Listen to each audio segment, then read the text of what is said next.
एक गांव में एक दिन सुबह सुबह बुद्ध का प्रवेश हुआ और एक आदमी ने दरवाजे पर ही गांव के आदमी ने पूछा कि मैं नास्तिक हूँ, मैं ईश्वर को नहीं मानता हूँ, आप ईश्वर को मानते हैं? बुद्ध ने कहा, मैं ईश्वर को मानता हूँ, ईश्वर है, ईश्वर के अतिरिक्त और कुछ भी नहीं है। बुद्ध आगे बढ़े।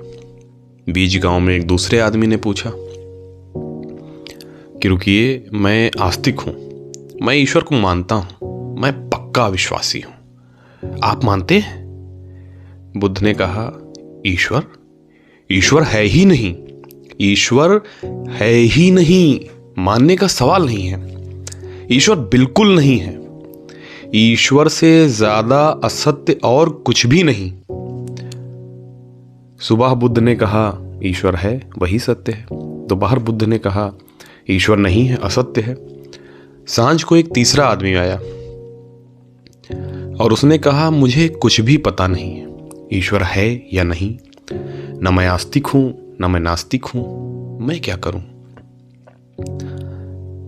बुद्ध ने कहा, अब तू फिक्र छोड़ दे, अब तू फिक्र ही छोड़ दे, तू चुप हो जा, अब तू नास्तिक आस्तिक की बात ही छोड़ दे, अब बात मत कर आगे, हम तुझसे कुछ भी ना कहेंगे।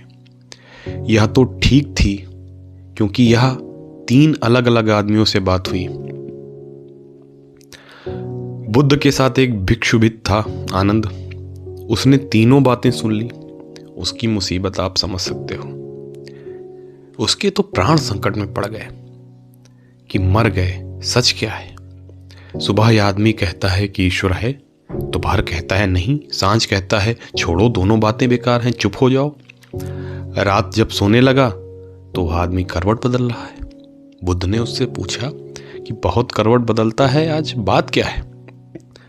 उसने कहा, आपने मेरी जान ले ली, आप पूछते हैं करवट बदलता है, मैं क्या करूं? ईश्वर है या नहीं? दिन में 3 उत्तर मैंने एक साथ सुन लिए, एक ही आदमी से। मेरी हालत समझते हैं? मैं बुखार में पड़ गया हूं, मेरा सारा चित्त खिन्न हो गया है। बुद्ध ने कहा, पागल, तुझे तो एक भी उत्तर नहीं दिया था, तूने सुना क्यों? जिन्हें दिया गया था उनके लिए था, तूने सुना क्यों? तुझे किसने दिया था? उसने कहा, और गजब, मैं साथ था, मुझे सुनाई पड़ गया। सुना कहां? लेकिन सुनाई पढ़कर ही मुश्किल में पड़ गया हूं।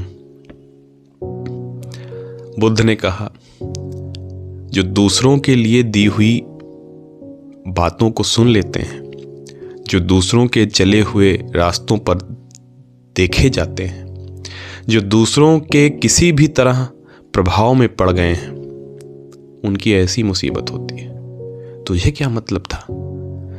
फिर भी तूने सुन लिया तो मैं तुझे कहता हूं, पहले आदमी में जो मैंने पाया उसको उखाड़ा, दूसरे आदमी में जो मैंने पाया उसको उखाड़ा। बुद्ध ने कहा, हम तो उखाड़ने वाले हैं, हम तो सब कूड़ा करकट उखाड़ देते हैं। तीसरे आदमी में उखाड़ने को कुछ भी नहीं था, तो उसे मैंने सचेत किया कि कुछ लगा मत लेना। और जब चित्त की भूमि खाली रह जाती है, जहां कोई विश्वास नहीं, कोई विचार नहीं, कोई तर्क नहीं, जहां कोई मत नहीं, कोई संप्रदाय नहीं, तब वहां उसका दर्शन होता है, जो है